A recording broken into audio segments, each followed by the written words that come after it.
Hello, good morning. You are watching QTV this morning. I am Ibrahim Asori Balde. How are you doing? Where are you watching this program? And of course, we are sending a wonderful morning to all our viewers from around the world. I mean, those who follow this program, in the U.S., the likes of Ibrahim Jawara.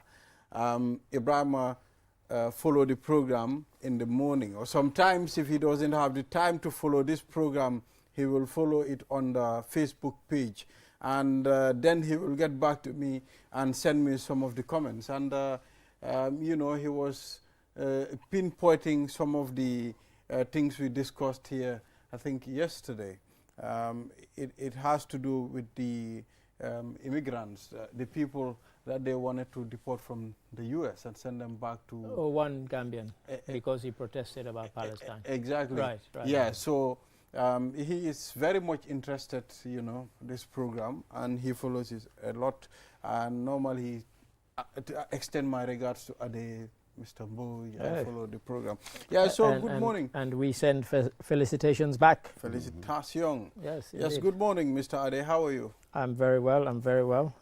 Looking forward to when we can bring back the African proverb.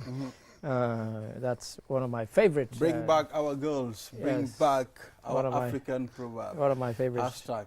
Yeah, so we have Mr. Momodu Musa Mboj. Is it Musa? Momodu Sidi Mboj. That's a fallibility. And fallibility fallibility can be predominant but not Caucasus. You understand what I'm saying? You've just sent half of the... I've confused you people. No, you've sent half of the audience. I'm starting to doubt what school have you people attended. You don't know what Caucasus is? You know, for 1 minute, I thought he was going to say he was starting to doubt his own sanity. Absolutely. That's how I thought he was going to end that sentence. No way a VJ can do that. So Mr. Mboj, how are you? You're doubting our sanity. Absolutely. I like your irony. How are you, Mr. Mboj? Alhamdulillah. Nice. Yeah. Have you completed another novel again, another book? No, I'm working. I didn't give me one the other day. I'm Graham Greene. Absolutely, The Heart of the Matter. The Heart of the Matter. Set in Sierra Leone. Yeah. Fantastic. Yeah. And there was a line that I read. It was talking about the cotton tree, that famous cotton tree. Which is no longer there. Which is no longer there, you were saying to me. Yeah. But I think the last time I completed a full book, it's 2 years ago. I read a book called Danjo, the Miracle Child. I gave a couple of books from Professor Kaususila. You did, indeed. And one of them is How to Be a Millionaire. Yeah, Yeah, so it's good to be here, gentlemen. And it's not going to be the usual timing. Sure. I mean, we're just going to do this a brief, 1 hour. But we will try to see if we can accommodate most of the... We'll pack a lot into that 1 hour. Absolutely. Yeah. So, Mr. Ade and Mr. Mboj, they are currently on a strike that, okay, we are not going to do the wisdom code. Bring back our African proverb. But guys, look, I appeal. Africa is so rich in proverbs. Can we do this today? I appeal. All right, so we bow to your appeal. Your Majesty, I'm just appealing. Yes. We bow to your who appeal. So shall I read? Remember Achebe's Achebe. proverbs are the palm oil which we chew, ideas. Absolutely. Everything we do, we just put things in proverbial. Things fall apart. Yeah, indeed. Yes. Indeed. So shall I read have it? you ever read it? Yeah, let's move on. No. Chino Achebe, I mean, it's a very famous... have you ever read Things Fall Apart? I just tried, but I didn't complete it. Oh. Yes. Well, when I went to school, it was compulsory. I didn't complete it. And, it's normally those that did literature. Yeah. And during my school days, I didn't do that. You did science. I was a science student. Yes. So, So, Mr. Adedrame, please take us through. Yes. Do not be a servant of others when you have the chance to be a master. Do not be a servant of others when you have the chance to be a master. I totally disagree. Now, as I was going to go on strike and you totally disagree, I'll give you the first I totally disagree. Why do not be a servant of others when you have the chance to be a master. How can you disagree with that? I'd love to hear your disagreement with it. But What is your disagreement? At some point, you need to be a servant before you be a master. When you be a master without being a servant, that is not sustainable. I mean, at some point, you might be getting a lot of faults and mistakes on the way. The Olof Njai, you know what Olof Njai is? No, but you're going to tell me You and know the what viewers. Olof Njai is? Yes. Okay, Olof Njai said, Olof Njai is not a human being. Olof Njai said, Balanga don living, how to call it? Mr. Ali, how do they call it? You're twisting yourself in knots. Shall I jump in? Unbelievable. here? Before you be Unbelievable. a teacher, Yes. you'll be a student. wow. You'll be a student. Lord don't tell him. Thank you, Mom. You'll Say. be a student. Lord don't tell him. Yes. No muna neka teacher. Yes. Okay. Before you be a teacher, you have to be a student. Thank you. Yes. So you cannot just be See, a but master. this is it. This is how he finds himself in a model. I am not sure whether a student is the same thing as a servant. Let us be careful how we define our terms. No, you are now because trying to put it in a very narrow box. No. And You are putting it in a We're narrow trying box. to Mr. unpick- Bush, we're trying to you have to unpick be the terms. diverse. No, you have to unpick- broaden your horizon here. You are not being, I mean, Mr. What happened? You are not being, I mean, accommodating. It's not being Don't put it on expansive one enough. box Right. and you think, okay, this quote is talking about Okay. only one thing. Well, carry on, because you hadn't It's quite... general. you We are hadn't generalizing this. finished. The code is to generalize things. Okay, but I mean, you hadn't finished, so if you are expand not your point. if you are not a student on something, you cannot be a teacher. Right. Before you become So a teacher, that's one angle. before you become a teacher, you have to first pass through. I mean, the education system This at is some true. point. This is true. Yeah. So for me, that's my own Now interpretation. imagine you're a monarch, and you just get... You don't have to go through any apprenticeship, because you're just born into that system where you're the king, you're the master, you're the emperor, whatever. You just are out of an accident of birth or fortune of birth that you're into that. So, but what it says is, do not be a servant of others when you have the chance. That's the different. thing. It's completely So different. it's like there's an opportunity for you to be the master, but you give it up. Instead, you'd rather be a servant of others. It's warning you against that. So when you said you disagreed, I wasn't sure what you were disagreeing with. In fact, from what you said, it sounded like you were agreeing with it, because you were saying be a student before you become a teacher. So you were actually agreeing with this. But you have passed through the student stage. No, but you're agreeing. To be the You're not student stage, you're not You are the disagreeing. servant at some point. Yeah, that is it. It said, do not be a servant when you have the chance to be the master. It's like, to take the example you've given, your example supports this, because in a school or university setting, somebody cannot be a professor if they've not gone through the rigors of having studied, having learned, and what it means to teach. You can't just go from nothing to teaching. So your example I'm supports. kinda right. Yes, your interpretation supports it. So I didn't know why you So said you. it's have general. a completely different Yeah. take on this. Yeah. Yeah, It's got granted. nothing to do with the student, to my mind. No, I think anyway. he chose one example. I Yeah, understand yeah. what he just tried to do there. For me, this particular servant, it's about being servile. It's about being subordinate. I see it as a master-servant kind of relationship. We see it all the time. In fact, the image you've got there, in fact, we normally have an image, yes. don't we, to go with it. There's You've a got knight. that. There's a knight in armor. Absolutely. Right. You've got the cavalryman, Yeah, isn't he, on his right. horse, Yeah, correct. playing sort of the master and the like. To me, that's how I say it. Whoever would ever choose being a servant, they find themselves in such servile positions in relation to the master. Feudalism. I'm the lord of the manor. Everybody else, you have your group, people under you, your underlings. So whatever they need, you provide it for them. For me, I see it in that context, being in that servile position. We see it here all the time. Somebody will come and tell me, boss, but I don't play that game. You're looking for somebody that you can get money from. I'm not going to play that game. So I see it as a kind of superior, inferior kind of relationships. No, nobody wants to be in an inferior position. I would like to think so. But some people just have the character to be servile for some reason, just as others have the character to have that will to power. So you both given quite divergent Completely. ones. So let me give an equally divergent one. Okay. If I take it in the literal sense, somebody, and you see it sometimes in real life, they try to appoint somebody to head an organization or being the chairman or the president of an organization, and that person says, actually, I don't think I'm the best person suited for this.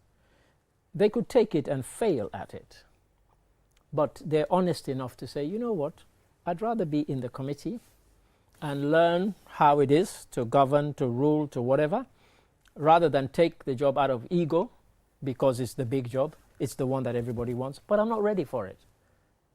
I'm not up to it. Not many people are that honest. They will take it knowing full well that they cannot do it. You put them at the head of an organization or you put them to manage an organization when they've had no management experience and suddenly they're managing 20 people and they screw it up. Well, in fact, is that not the problem that most institutions are facing now?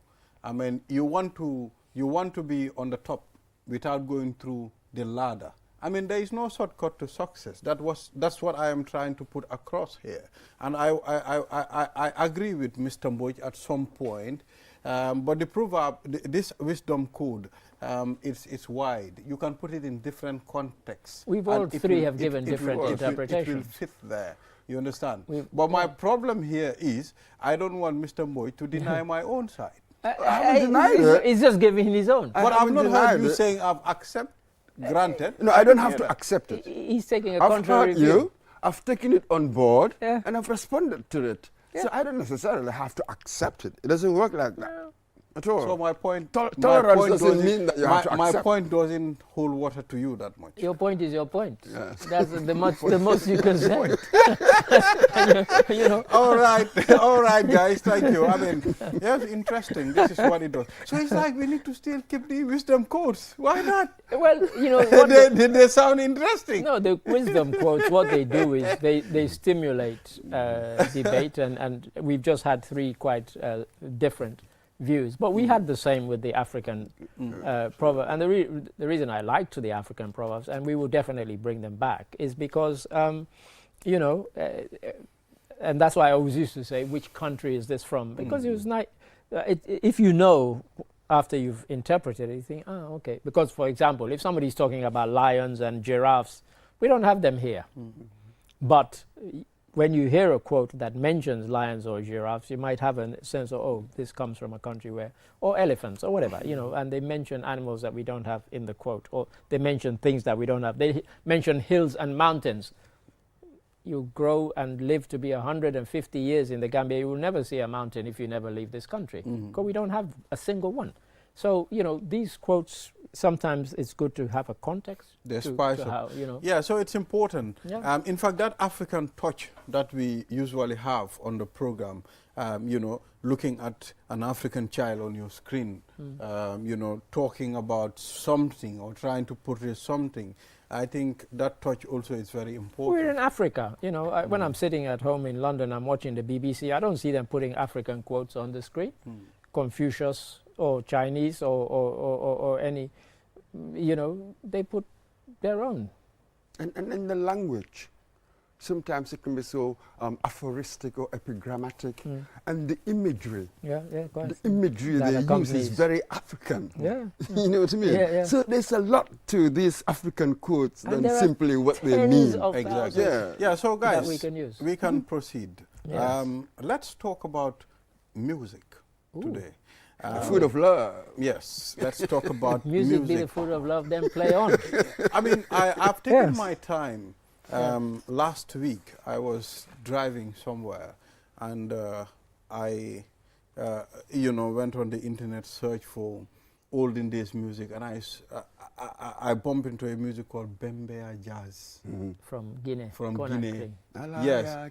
Yes. I remember that. There's a And, fantastic, you know, there's a fantastic documentary about it. At some it, point, there was a part where this guy was saying, whoa, whoa, whoa, whoa, whoa, whoa. I was like, what? What is he doing? But I took my time, and I listened to it. I was with a guy. I think this guy was born in the 50s. Right. He said to me, these were the people, I mean, that were running the African region at some point. Yeah. And he did mention to me, there is one of their guys that passed away in Senegal on a car accident or something. That's one of Bembe Jazz team member or something.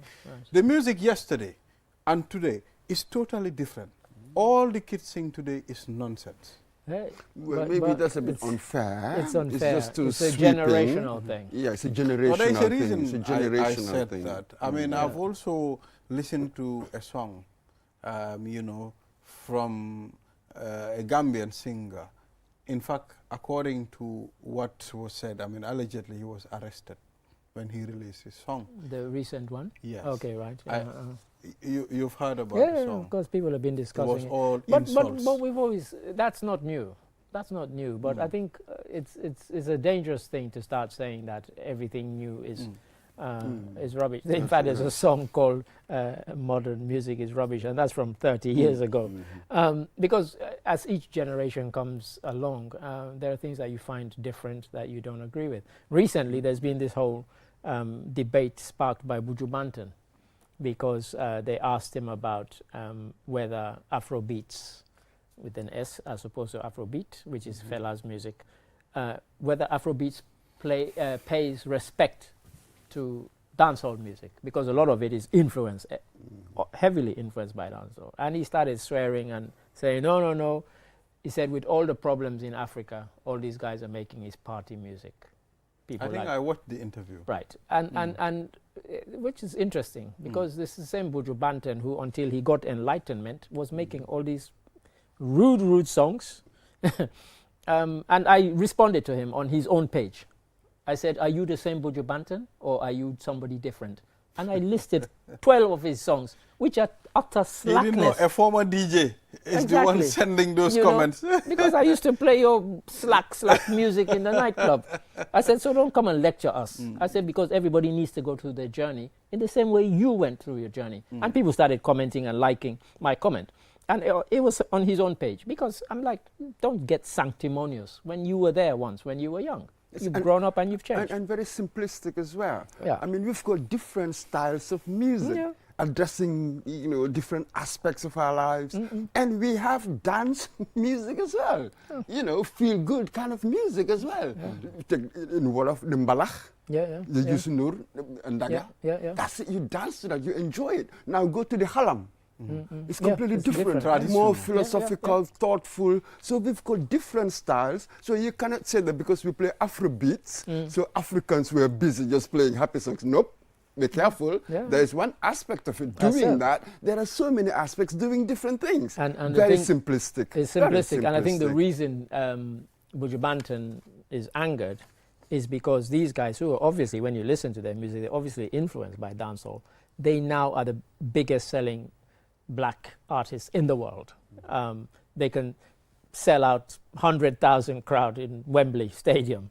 You know, there's no reggae singer currently who can do that. None, not a single one.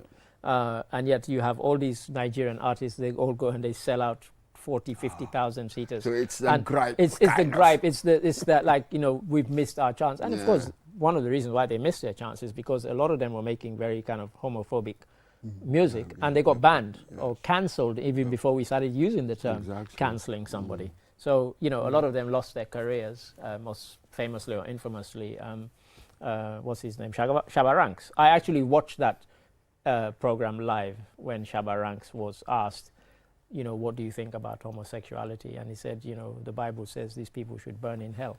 Trust me, after that, you would never hear a Shabba Ranks record on the radio in London or in England. Killed his career, dead. And a lot of them suffered as a result of that. So Afrobeats comes along, they stay away from controversial subjects, and they make party music and they sell millions. Burna Boy, well, the won a trend Grammy. has changed drastically. You know, the music... As trends tend to do. Yes, the music that the older generation listen to. Although you have some of them still, you have the Ade, the Mboch, they still enjoy the old-time music. But I can see Mr. Mboch also vibing to the generation music. I listen to even modern stuff even now. We all do. you must find something that you enjoy. Yeah. You know. Ashake, Yemi Alade, Yemi Burna Alade, Boy, yeah, I like love that song. Simi, you know, all these people. And Like, with they me, knew. I still listen to them. people, I like Broke. I have my favorites here as well. Yes, I Broke. listen to them, you know, when he came to the office. So that's it. Yeah. So we can do the old and the new, if you know what I mean. You know, we're like a bridge. It's a bridge. So it's a dangerous thing to say that modern music, because you enjoyed Bembeya, people don't make music like that anymore, and it's true. And by the way, I was trying to get in when you were saying there's a very good documentary about Bembeya jazz, which I saw about a year ago. If people can find it. I don't know if it's on YouTube, but it's worth watching. All right. Before we head to some of the stories, let's read out this press release. Yeah, I don't like reading press releases. Let's summarize it. Okay. Just summarize All right. it. It's about Gambians living in the Because Middle it's really East. long. Yeah. Yes, Gambians living in the Middle East, and they've given contact numbers for them to contact, you know, to help them evacuate them from that war zone. Well, this is true, and if any of them are watching, or if any of their relatives are watching, their mobile numbers here in the Gambia for them to ring, +220 394 5186 is one of them. And you've also got the honorary consul in the Gambia in Beirut, Lebanon.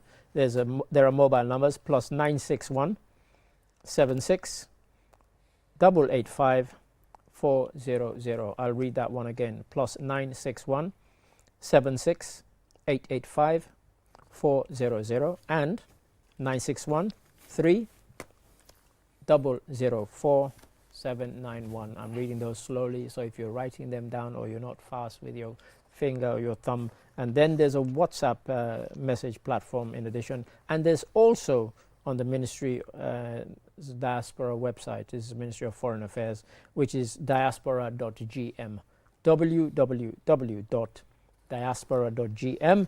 And so they are asking families and friends in the Gambia to engage their loved ones in Lebanon and share this information with them. Thank you. Thank you very much. So yeah, so we don't have to read. The release ends. It ends. Yes, yeah. exactly. So let's move on to some of the stories. Dabo urges IGP to avoid being used by President Adama Barrow. And we know where this is coming from. Yes. But at some point too, we are expecting this from an opposition leader as well. So these are words that they use. The security should not be involved in politics. Sometimes they should be careful. So, I mean, it's not a new thing. It can happen. He's only the latest to comment on it. Many people have commented on it and said that the fact that this journalist wrote this story and they then went after him with a kind of legal hammer was ill-advised. So he's not the first to say it. I mean, several people have said it. Journalists have said it. Civil society organizations have said it. People from NGOs and so on, saying that it's an attempt to stifle the press. It will be interesting to see whether the case is dropped or not. Yes, and the way he put it there, advising the Inspector General of Police not to be used by the executive, then it makes you wonder. I would have liked to think that the arrest, the charges and all of that, they were all operational decisions. Yes. You know what I mean? You would hope. Can you imagine executive members, minister or whoever calling the IGP, we wanted to do this or we wanted to do that? Because remember that we still have certain laws in our books. See, this is really what the key is. Sedition and sedition and all of these things. That is why we want them expunged. We want to remove them from the books. You'll be tempted to use them one day. You can use them. It's all right saying we haven't used it for 20 years. No. If you don't remove it, there's a temptation that one day you might use it, as we're finding next door in Senegal. The same laws that Sonko and Jomai Faye were complaining about when they were opposition, they're now using on journalists. You know, if it's there and you do not expunge it from your statute books, you will be tempted to use it. And sadly, that is what we're finding. Because if that law had been removed, then you can't use it. Absolutely. So police charge singer with offensive released. Oh, well, it's the one you were It's on talking the about. paper. Yeah. Finally, he's charged. Yeah. You know. Absolutely.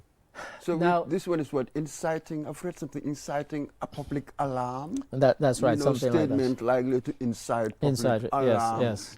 So then, Again. I thought, Yes. okay, in this context, what does public alarm mean? Yes.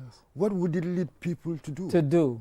You I see, mean, no people image might- could come into my head. Quite. These are just words. That people might find offensive, but what's the public What's alarm? the public alarm? You know, you know. that this could lead to. When you scrutinize these terms, Yeah, they, quite. in the end, they're quite empty. Yeah, quite. They're really empty. Quite. Exactly. So, Mr. Mboj, Mr. Adedrame? I'm still here. Yes. We can delve. I know we don't have much time because of the press conference, but there's another press release. That's Okay, you mentioning can go ahead. Ministry of Lands suspends all development within the ecologically critical wetland area at Cape Point. Point. And then it just said, come to the ministry's attention that there are unauthorized developments continuing, it says, within the critical wetland area, despite prior warnings. So people have been warned, but this is done. It's still ongoing. People we are like to be still lawless, so people are still building. Even though they've been warned, we saw areas where people had been cleared as part of Operation Clear the Roads, and they went back, because they can and because they will. And so, we do these little things to break the law. But if you ask people, do you think we are a lawless nation, they will say no.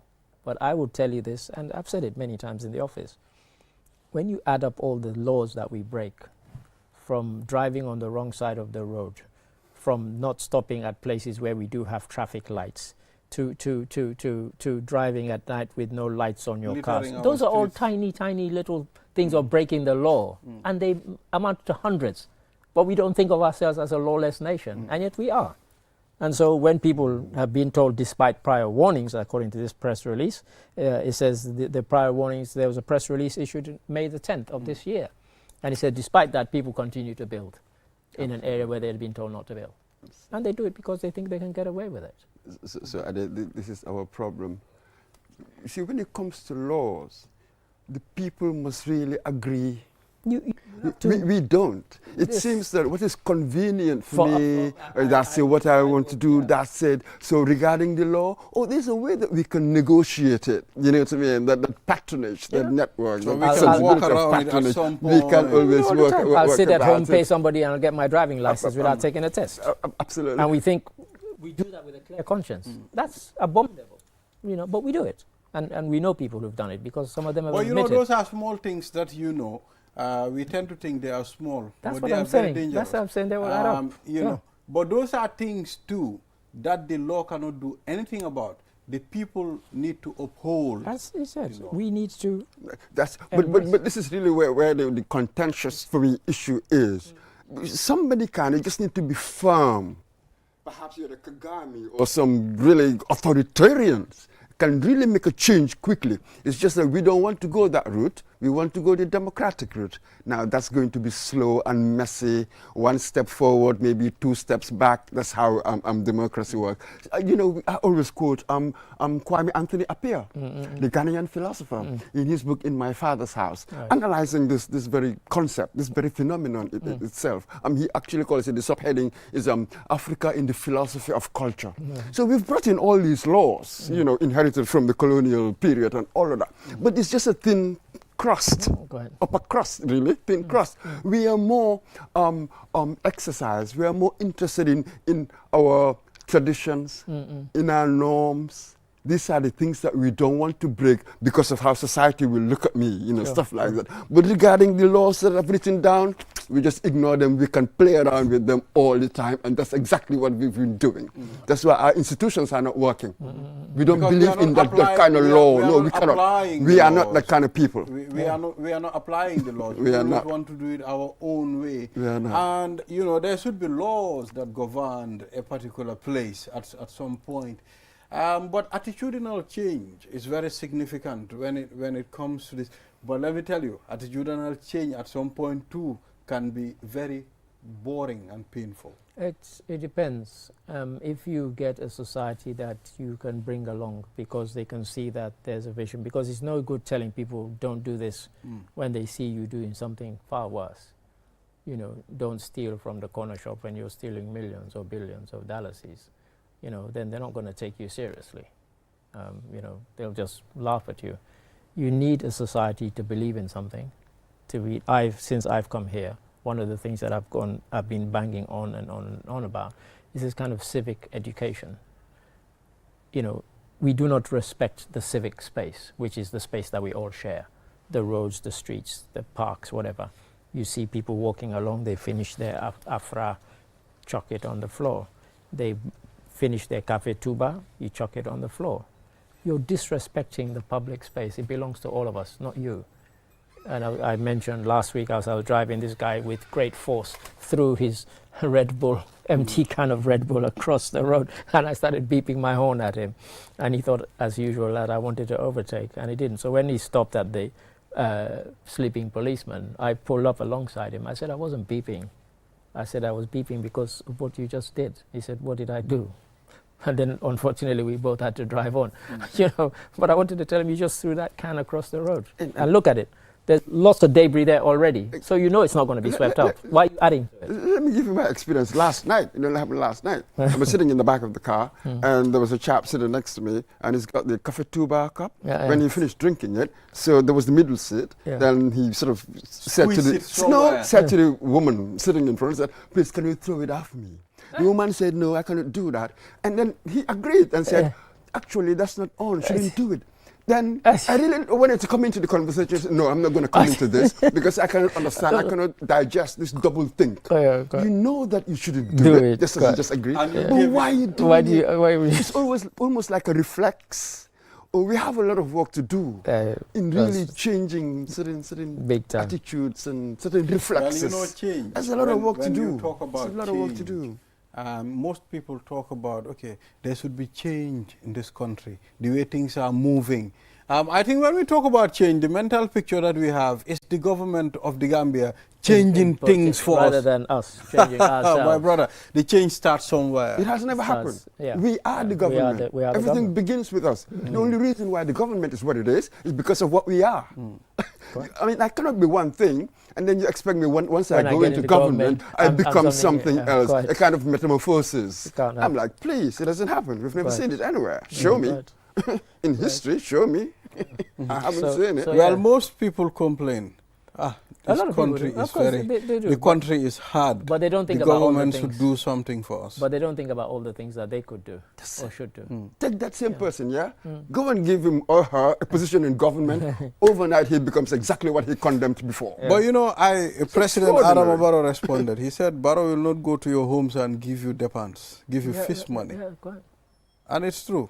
No matter what, you need to get up and do something. And sometimes we need to change the way we think. But littering, at some point, I mean, people take it normal, Mr. Ade. It's a normal thing. Even if you have the bin here, I mean, you will not throw it in the bin. You will throw it in the bin. I mean, people are probably bored of me giving the example which I gave down the supermarkets down the road on Caraba Avenue.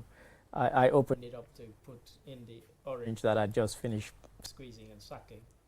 And the bin was empty, and yet at the foot of the very bin there were oranges, there were mangoes. Nobody could be bothered to just lift the lid and put it in. I found that to the extent that I took a picture of it. I had just moved to the Gambia at the time. I actually took a picture of it because I just found it so perplexing that at the very base of the bin people had discarded stuff, but I was the first to lift. When I opened, it was empty, and my orange was the first thing to go. My brother, laughed at the time. Okay, the time is already up. That's unbelievable. But with us, we've run out of time. Okay, make sure. Like that. With us, when Banjul was not like that. I don't know what has happened to this country now. Try and get into public toilets. Is there any?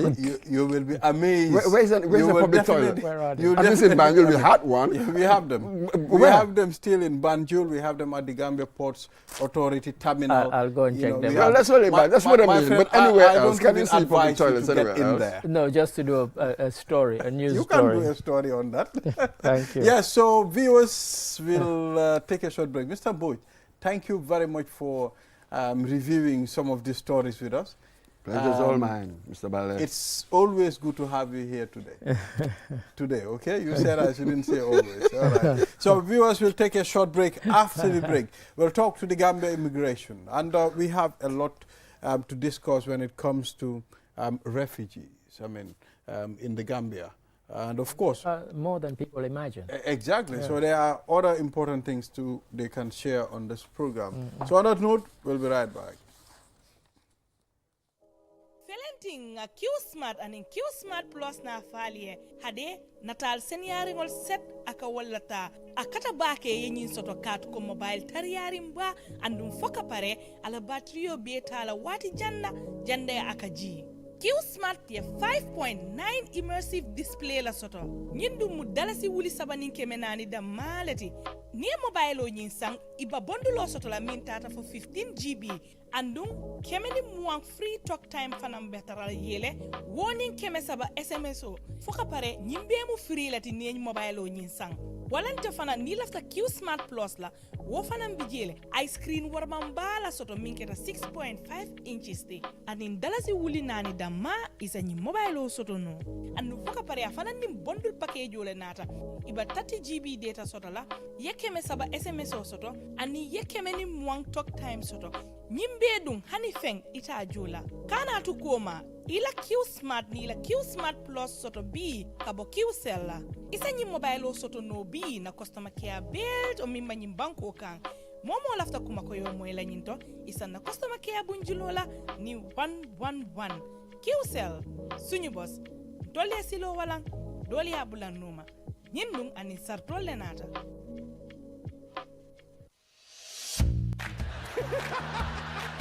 It's happy time. Get 50% off all calls to any network. Enjoy calls every day to any network from 6 a.m. to 10 a.m.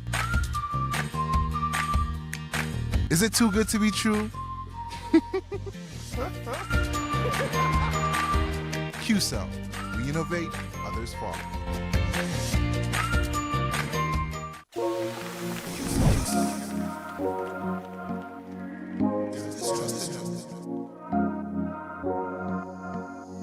As the fastest growing GSM company in the Gambia, QCell has the widest 4G plus coverage in the country, 3 times faster internet speed than our competitors. So switch now and dial *335# and enjoy what true 4G feels like. QCell, Gambia's trusted network.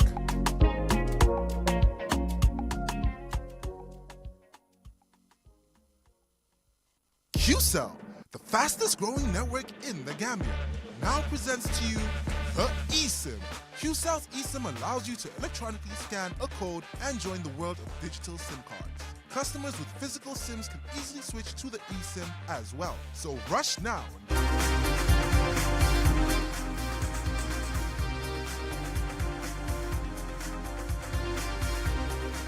We are back. You are watching QTV this morning. I am Ibrahim Suri Balde. We move on to another significant segment, and we have Commissioner Ibrahim Mane, Gambia Commission for Refugees, and Mr. Bojang. The first name? Faburama Bojang. Faburama Bojang. Yes. Faburama and Ibrahim, it's all the same. Exactly. Yeah, so gentlemen, it's good to have you here, to delve into a very significant topic, that is the Commission for Refugees in the Gambia. So, Ibrahim, I'll allow you to take the floor and take us through what this commission is all about. Make us understand. Thank you very much, Ibrahim. My namesake, yes, Mr. Ali. We are happy to be here. Like you said, my name is Ibrahim Mane. I am the commissioner in charge for the Gambia Commission for Refugee. Just to put it into context, the Gambia Commission of Refugee was established in the year 2010. its legal establishment came into force, after the Refugee Act was passed into law and assented to by the President of the Republic of the Gambia. And then that also bring about the Refugee Act of 2008. Right. But fast backward, the Gambia was part of the global stage internationally among the countries that ratified the Geneva Convention of 1951, which is the global international legal instrument that provides the overarching, framework for protection and the livelihood of refugees all around the world. So our legal system is such that once we go out to the international level and ratify a particular convention, before that convention can have effect domestically, it has to be domesticated, Sure. by our National Assembly, and hence that was done, by the on the 14th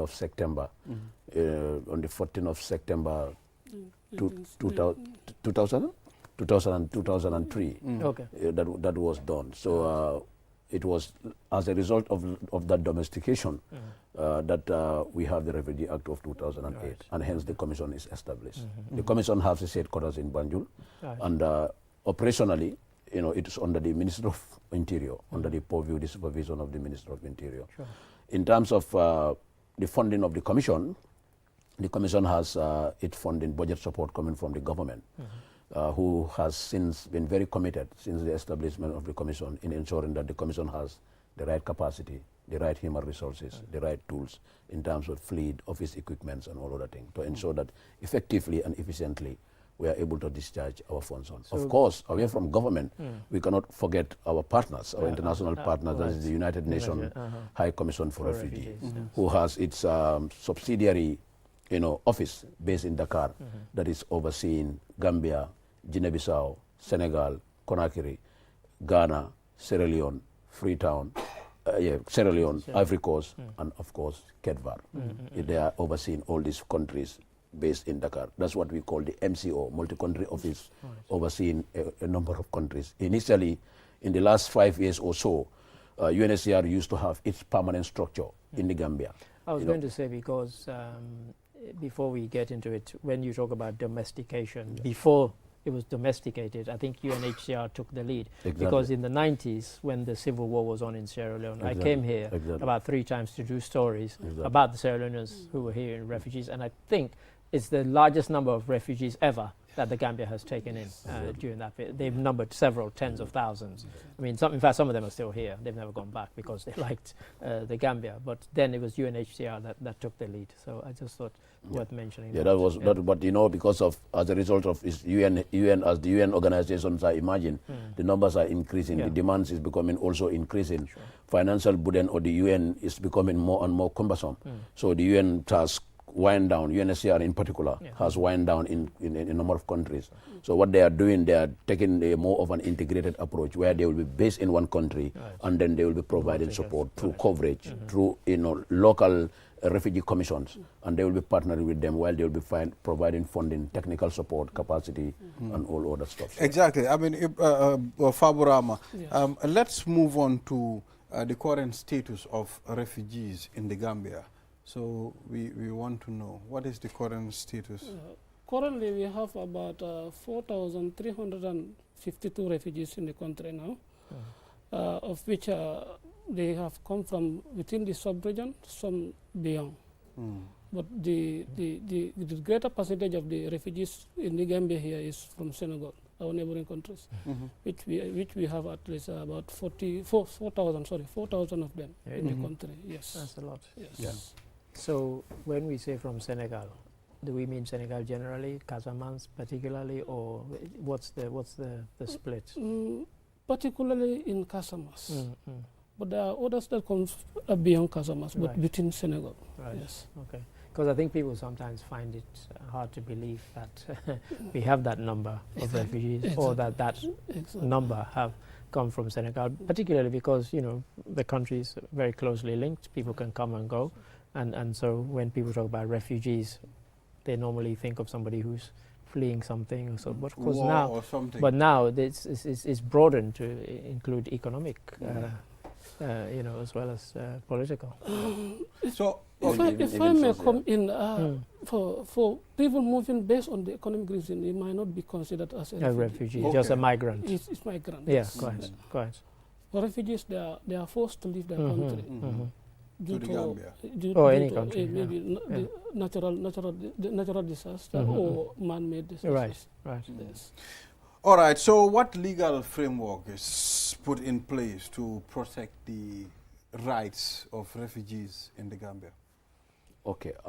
Like I said, the overarching international legal framework would be the Geneva Convention of 1951. And then away from that, we also have at the regional level, we have the OAU Convention of 1969.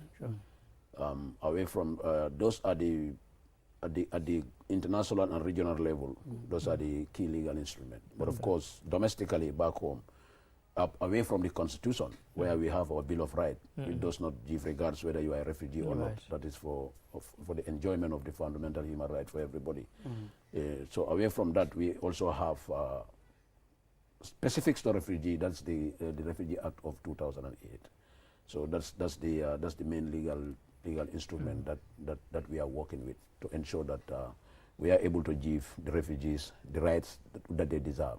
So that on no ground or at no point refugees are felt discriminated or treated in a manner that they will come to realize that we've been treated this way because of this particular status that we have. You know. So maybe dealing with this instrument that I've just highlighted, Fabrama will give you a gist of those details. Yeah, because there was a particular point I wanted to ask Fabrama is that how does one register him or herself as a refugee here in the Gambia? How does one go about that?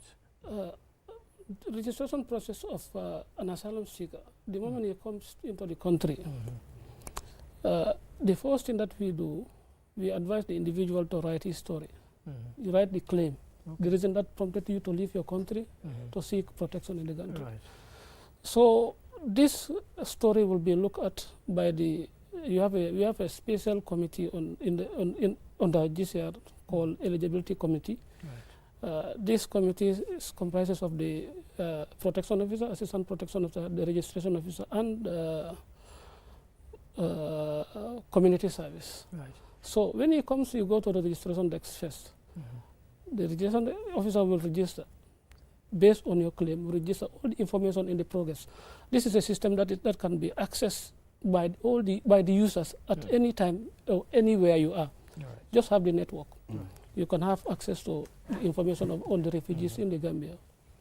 And we recognize refugees on two grounds, in two conventions. That's 1951 and 1969. As my boss rightly said, for 1951, the recognition is based on individual basis. You have to undergo refugee status determination done by the eligibility committee. For that of 1969, that's a regional one. That's recognition of refugees based on prima facie in group. And this will have to go through a process. The minister will make the proclamation, but it has to go through the justice. Yes. So these are the two differences. Exactly. So what is the integration process? I mean, to integrate them in the society, which is very significant. Sometimes you can come from a country, and the system in this country is totally different. So what are we doing? What do we do to make sure these people, they feel at home as well? Because there was a point I traveled around Fatoto. I think there was a refugee camp or something. Is it around Fatoto? I saw something and someone said to me, this is a refugee camp. Where do you have your camps? Where do they live? Do they come and you put them into camps? Do we still have refugee camps? I think this may be a long time ago because UNHCR. It's a long time. Yeah. We used to have a camp though, but that is back in the days. UNHCR's policy have now changed drastically away from these camp issues because it does not support the local integration initiative. So what UNHCR is advocating now is to ensure that refugees are able to live harmoniously and socially within our local within our local population. So refugees in the Gambia currently are based in largely, we have the urban refugees and we have the rural refugees. We have refugees that are based in rural, urban areas like Banjul, Serekunda, all the way to Brikama. We have also refugees that are also based in the rural areas, which is of predominantly Fonyi. And in Fonyi, we have 3 refugee clusters. We have the Sibano clusters, we have the Block cluster, and we have the Biam cluster. These 3 clusters is housed in almost 83 refugee communities, who are based in Fonyi. And predominantly, most of these refugees also are Casamas refugees who are living, within these 3 clusters that we have. But the issue of camp is something that we know more. That's a long time. Yes. It often leads to hostility or lack of understanding between refugees and host and the host nation or the population. Moving on to the issue of the integration, the local integration initiatives that we are taking as a commission. Some few months ago, or sometimes last year, there was a need assessment that was done to see which of this, what will be the number of these refugees who will be opting to go home or who will be opting to locally integrate. And then the majority of the number of our refugees that we have, especially those coming from Casamas, are people who have expressed their desires, to remain in the Gambia. Perhaps maybe they are so much in love with the peace, tranquility, and the hospitality of this country and the peaceful nature of its people. So once that is done, there is what we call a principle of non-refoulement. You can't send a refugee home, as far as the status, is on him, or her. So what we are doing right now is trying to reflect now what are going to be some of the impediments that would frustrate this local integration if it is a move that we are going to eventually resort to. And to begin with, we have to look at our constitutional and legal framework. Are they in a position to support this initiative, especially in particular our citizenship and nationality laws? Refugees would have an opportunity to naturalize on the normal course of event. But if you also look around, on the contrary, you look at our citizenship and nationality laws, especially the principles governing our naturalization, it's something that is problematic for us, and it's something that we are currently dealing with the National Assembly and other stakeholders. What's the problematic Because element? the refugee card, that is the only card that the Commission and the government of the Gambia is issuing to refugees as their identity. But unfortunately, this particular card is not giving the validity effect of the law. The law does not recognize it. And now today, if Mr. Mane is a refugee, I intend to naturalize, what I have to present to the authorities is my refugee card. And once that card is not recognized by law, then it means you have nothing to present again. Hence, your naturalization is going to be, the purpose of the naturalization will be defeated. So this is one of the key areas that we are looking at, how the law will be reviewed to ensure that the refugee ID card will be given a contextual legitimate meaning as this on the same level with our ID and our national passport, but only related to refugees. So once we are able to do this, we will be able to now say, okay, now we have a foundation on the basis of which refugees can now initiate their naturalization process. On that process, have you got National Assembly members who are in support of this and are working with yourselves to make sure that this becomes a reality? Yes, in fact, we cannot thank the National Assembly enough through the clerk of the National Assembly and the speaker, the leadership of the National Assembly, but in particular, the select committee in charge of refugee matters. We have had a conversation with them in an advocacy workshop that we organized for them, where we presented some of these cases to them. And in real time, they were so much concerned, and they have presented their will and their support, both morally and within their legislative powers, to ensure that once the Commission is able to present a comprehensive assessment report to them, detailing some of these inadequacies that we have in our key constitutional and legal framework, they will be able to give it the attention that it deserves. So we are still working as we speak. We are in conversation with GIBOS and other key institutions like SOS and others, to do some of this assessment. As far as even in Ghana town, we have a very vulnerable population in Ghana town. So we are also looking at all these things to ensure that, hence these people are now committed to be Gambians, to continue, providing and contributing and to protect in the productive sectors of this country, and by virtue of their past antecedents, because as a commission, we have not have any adverse information regarding any of our asylum seekers or refugees in this country to have been involved, negatively with the law or to involve themselves in a manner that will be consequential, both for the country and themselves and for the people. So in terms of their character, as a commission, we could say that these are people whose characters, are one that could be embraced. And we felt if they are integrated and consequently become citizens of the Gambia, they will become very good persons. Yeah, so finally, what are your future plans, in supporting regarding refugees assistance and policy improvement? Okay, let me just say something, and perhaps I'll give my colleagues, protection officer, to say. Like I said, for us, the assessment we have conducted so far is, as a country, we have done so much. We must always thank the government for the leadership, for the initiatives and for the support that they are rendering to the government. Of course, at no point that I would leave UNHCR out. They are doing so much forward. But our looking forward, I think our main focus is to ensure that we are able to review our current Refugee Act 2008, which is a number of provisions in that law has been overtaken by events, and it's not quite consonant with the current reality. They are all laws. Exactly. Exactly. We talk about it here all the time. So I think that is something that is on the top of my priority as the head of the commission. Thank you. Fabramo, quickly. Yes. It's time we close the program. Yeah. Just to summarize what we have just taught, refugees are people that are forced to leave their country to seek international protection. So we think it fit to make sure we provide all the protection they need and all the rights they deserve. Let them be given those rights. What has prompted the office to form an MOU, to sign an MOU with NALA for legal for their legal assistance. So this is for legal aid. Yes, yes. Legal aid. Exactly. So we know these people are vulnerable. They cannot have that the financial requirement to get a lawyer to stand for them at any time when they have confronted with the law, or if someone has put them in a trouble. So the only thing that the office will do, we normally talk less with NALA to provide that legal assistance to them.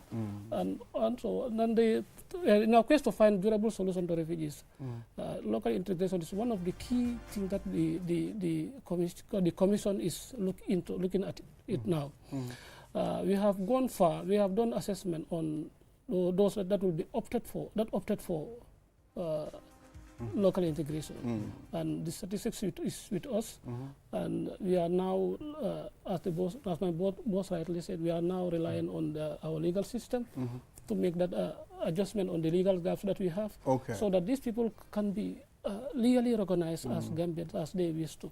That's a great thing. Thank you. Yeah, so thank you, Faburama Bojang, for coming, and Ibrahim Mane, Commission for Refugees. We appreciate you giving us the time to come and at least deliberate on this, and we hope to engage you in the future too as well. It's very significant, for you to be coming here time to time and sensitizing the people, the state of refugees in the Gambia, and we appreciate it. Thank you very much, Mr. Ade. Thank you, Jarama Abaraka. We'll come back here tomorrow, inshallah. Yeah, so enjoy the rest of our programs until we come here again tomorrow. Have a wonderful day. Bye-bye.